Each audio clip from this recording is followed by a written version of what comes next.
effectiveness, design, and frequency of usage. This presentation is as follows. First, I will talk about the background and give a brief overview about dating apps, obesity, and overweight. Then we will move to the study selection process, where I will use a Prisma flowchart to describe the process we did to choose the studies. Next, we move to analyzing the articles based on the 3 factors: effectiveness, design, and frequency of usage, before we summarize the points in the conclusion. Did you know obesity and overweight rates are increasing? Worldwide, there's around 1 billion people that are obese, and 340 million are adolescents and 39 million are children. As this graph shows, the trend is still rising. And in fact, WHO predicts that by the year 2050, 167 million individuals will face declining health issues due to their weight. This includes children and adolescents as well. In light of this issue, dating apps have become more popular and are used more frequently than ever before. Dating apps allow users to track their calorie, can remind users of their sleeping time, and provide tips and encouragement, as well as is a platform where users can connect with other people. Each dating app is different, but generally that's what all dating apps can do. And some popular dating apps are Apple Health and Fitbit. So the reason dating apps are becoming more popular is because of its affordability, convenience, and accessibility. For dating apps, they usually cost $5 to $10 per month, or $100 or less per year. In fact, they might also be free. Traditional practices, however, cost around $70 to $150 per visit to a nutritionist, and is also less time effective, since patients have to make appointments and wait in line, unlike dating apps where they can be used anywhere and anytime as long as there is Wi-Fi and a touch screen device. Also, dating apps use less technical terms and which helps with users' understandability of the information. I think though the impact of COVID-19 was significant on the popularization of dating apps because of lockdowns and quarantines. People's reliance on technology increased, using them for work, school, entertainment, and more. Being more familiar with technology meant that like many that started a new hobby, some people turned to dating apps as they tried to mitigate their weight. WHO uses BMI to determine the number of obese and overweight individuals in the world, such as for an adult, being overweight is having a BMI of 25 or more. Obese means having a BMI of 31 or more, and for children and adolescents, the numbers are different. Dating apps often have this feature where users can track their BMI over time, which allows users to track their progress. However, although dating apps may be superior in terms of accessibility, convenience, and understandability, and also affordability, dating apps lack this evidence and research that are backing traditional practices. And one of the reasons for this is because there's a lack of universal criterion for the dating apps due to different cultures that will affect the cuisines, lifestyle choices, and languages, making it hard for a dating app to target people on a global basis. Instead, most dating apps target one group of people, specific a culture or a country. Now we move to the selection process. Prisma flowchart was used, and Prisma is short for Preferred Reporting Items for Systematic Reviews and Meta-Analysis. Prisma is an open source software tool that provides a structured framework for the process. First, we identify studies from Google Scholar using the keywords dat, app, and calorie counter, which were most relevant to which is what the topic was. Then, because we wanted to ensure information was not outdated, since some dating apps may not be used anymore and may not be as popular right now, we set up a time constraint. So studies not published from the time January 1st, 2019 to December 31st, 2022 were excluded. Then, because we were still left with a lot of studies, we further screened out studies that did not include the keywords effectiveness, design, and frequency. Because if we were left with that many studies, it would be hard to compare all of them. And also, many of the dating app studies focus on a specific function of a dating app, such as tracking or encouraging exercise, which meant it would be like comparing an app for children where rewards was an avatar icon and a dating app for adults where they earn stars or something like that. So we chose to do design and effectiveness and frequency of usage because design is important for the user satisfaction with the aesthetic features such as color scheme, theme, organization. Then design would affect the frequency of usage because users often access an app based on its qualities. And there's an interconnection with frequency of usage and effectiveness. So generally, the more something is used, the more effective it is. And effectiveness itself measures how successful the app is in being able to fulfill its purpose. In total, we have 4 articles that covered dating apps based on effectiveness, 5 on the design, and 3 studies focusing on the frequency of usage for the dating apps. In total, there was around 80 apps evaluated, and there was 1,429 people sampled. The highest p-value was 0.006, which is roughly a 100% confidence of the hypothesis, and the lowest p-value was 0.62, which is 62% confidence of the findings.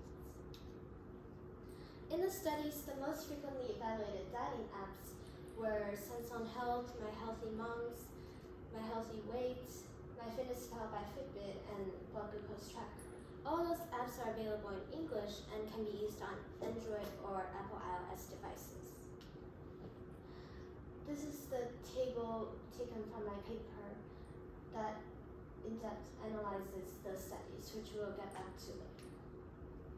Basically, of the 4 studies, 3 studies found the dating apps evaluated to be ineffective, while only 1 found it to be effective, which was a systematic review.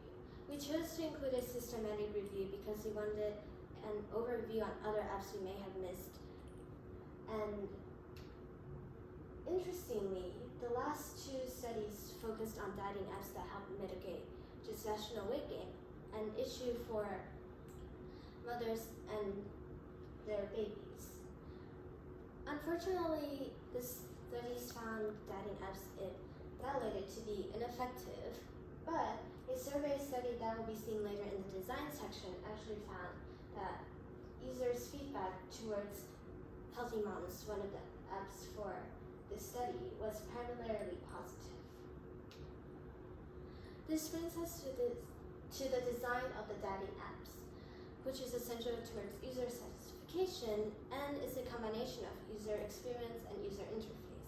User experience focuses on the functionality and usability of the app, while user interface is the theme of the app. Because users often don't use apps after first use, it's important for apps to be well designed to ensure users are engaged and will continue using the app. This is the table overview for the studies. The findings here were all qualitative data and were more mixed than the effectiveness section findings.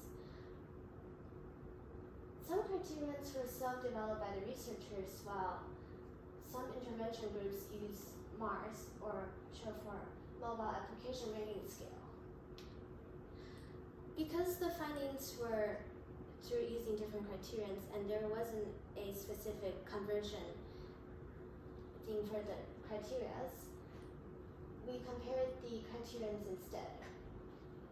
So Mars was developed by Stoyan R. Stelnev and his team and evaluates mobile applications based on 5 factors: engagement, functionality, aesthetics, information, and credibility. There's also an optional scale for subjective quality rating, which users can use to provide an overall assessment. Then there's the self-created criterion based on Gann and Ullman-Fernelli's study, which focuses on integration, usability, and credibility as well. Then there's the other self-created criterion, which focused on technical quality, information database, and subjective information. Finally, this is the overview table for the frequency of usage. The 3 findings here are really different. The first study found that was focused on finding how long users use the dating apps, and found that initially in the first month, 68% of the participants used dating apps daily, while at the end though, only 25 used it on a daily basis, leaving 75 to be considered inconsistent trackers. For the second study, it found that dating apps are actually effective. So changed the table's ratio to 2 to 3, with 2 studies now finding dating apps to be effective and only 3 finding it to be ineffective. Personally, I thought the last study's findings was the most interesting because it has been heard that eating disorders can be caused by dating apps. Since dating apps may cause obsessive tracking, as users will feel the need to keep tracking and documenting the food they eat. Obsessive tracking can lead to the development or exacerbation of eating disorders such as anorexia or orthorexia. Also, dating apps may set unrealistic expectations due to the social media factor dating apps may have. And people might begin to set unrealistic goals for themselves to have a certain body weight and type. Social media then may cause people to compare their body with other people online or their friends, which can cause individuals to engage in disordered eating behaviors to try and attain a body weight. Finally, there's the reinforcement of restrictive mindset, where users may develop an all or nothing mindset, where they think they have to fully comply to their prescribed diets, or if they don't, guilt, shame, or self-punishment feelings may be fueled. In response to those claims, this study gathered 200 participants from the University of Michigan and ensured that the participants did not have any history of eating disorders and were in healthy condition. 11 participants were split into the intervention group and given the MyFitnessPal app to use to see if the app did cause any eating disorders. Findings show that MyFitnessPal did not cause the development of eating disorders, hence making the sample that prompted this research to be done incorrect. Overall, the prevalence of overweight and obesity popularized dating apps, and depending on the app, all apps have their own benefits and limitations, like everything does. But if dating apps are farther enhanced, it can help mitigate weight even more because user satisfaction will be higher. And seeing that currently, although dating apps are still controversial, there are studies that already found dating apps to be effective. If dating apps are further made better, the impact can be really great.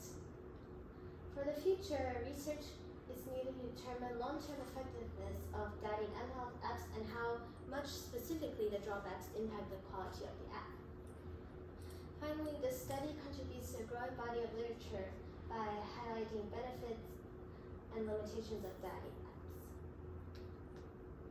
And this is for the pictures. Thank you for listening.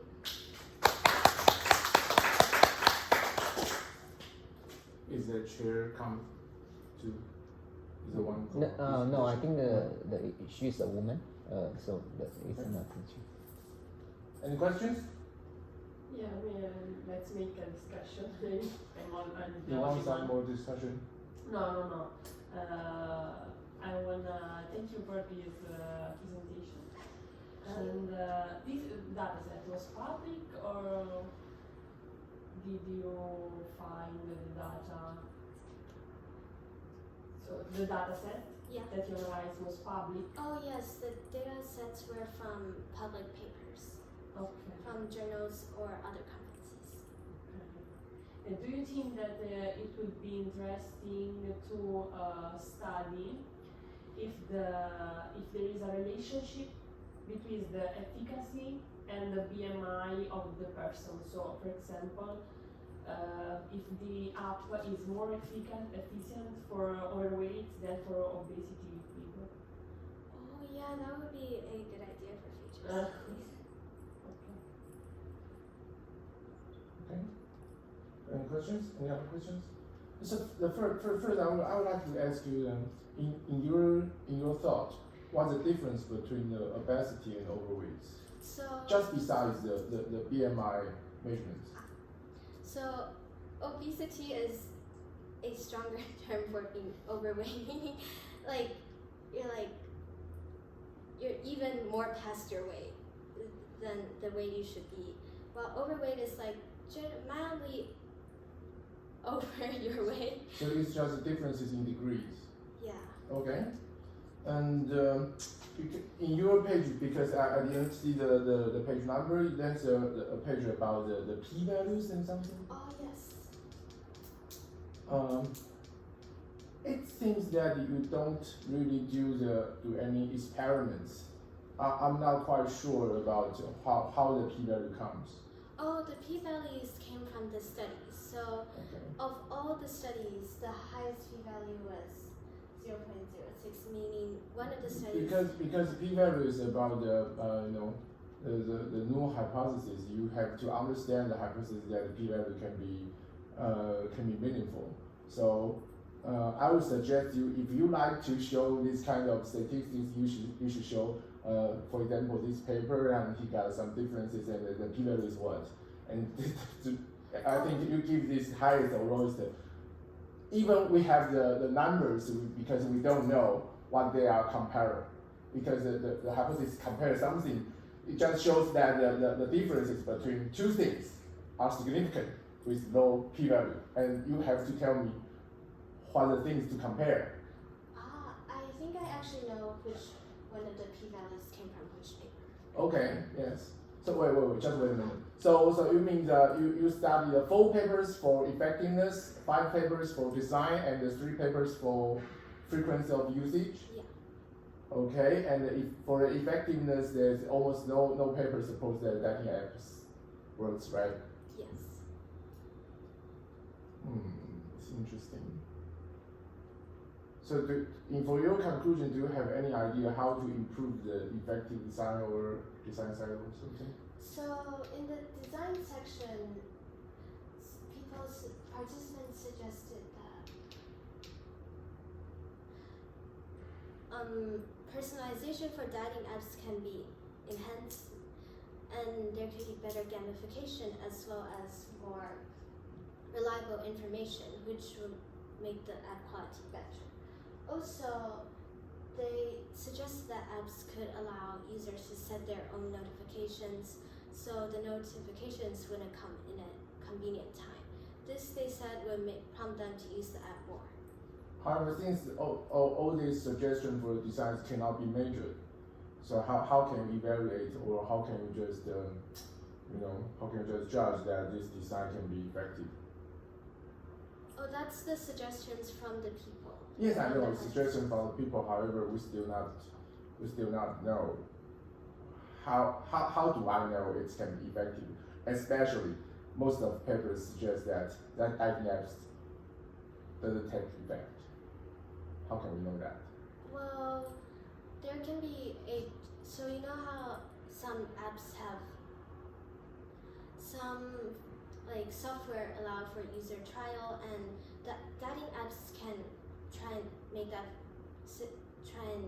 meet that suggestion, and then gather a few people, gather test subjects, and ask them to review the new feature and conduct research on if they would be more willing to use the app. Okay. And the last question is how strong can the social relationships, for example, to connect with people, to compete with your friends, what do you think? How strong can the social relationships influence the effectiveness of dating apps? I think very greatly, because once a person is serious about mitigating their weight and they have friends or other colleagues that are also wishing to attain the same goal, they will see how their colleagues and friends are doing, and in their eyes they may be doing better because of the post, and they would feel shame that himself or herself wasn't working as hard as they could be. Okay, I'm sorry. This one is the last one. How after all these surveys, you are a PhD student or master's student? PhD? No. I'm a high school student. High school student. Okay, you're great. So if you like to just continue this research, and I think the most problem in this place is we're lacking of the how to measure the effectiveness of dating apps. What would you do to make a real research instead of just a survey? What would you do to design experiments or something to prove or to show some methodology, for example, the social relationships or something can really work for dating? How would you do? In the future, I wish to be able to code dating apps myself. I would code out several apps and have different themes and different functions of each app, and then ask participants to see what they think of the app and which one they would use more. So, in short, code out different apps and have each app have their own special feature. Would you like to measure if some people use one app, how much weight he or she lose? After, for example, you have several apps and a lot of participants, and you will just measure how they lose weight. Oh, yes, that will come after it's found that, like, first we'll see which app users prefer, and then the ones that users may not even want to try out or use will be taken out of the options. And for the rest of the apps, like you said, the weight change for the participants will be measured. Okay. To see if people's subjective thoughts on the app design connects with the actual weight loss. Okay. And I would like to suggest that because you have only said the self-creative criterion, I would like to, maybe you can just show what's that. Because I have no idea about it. The paper didn't Didn't say specify that. it. Oh my. The only information for the self-creative criterion right here was that it was based on Ullman and Fernelli and Ken's experiment, study. Okay. I think I have fulfilled my duty as a chair, right? Okay, thanks for your talk.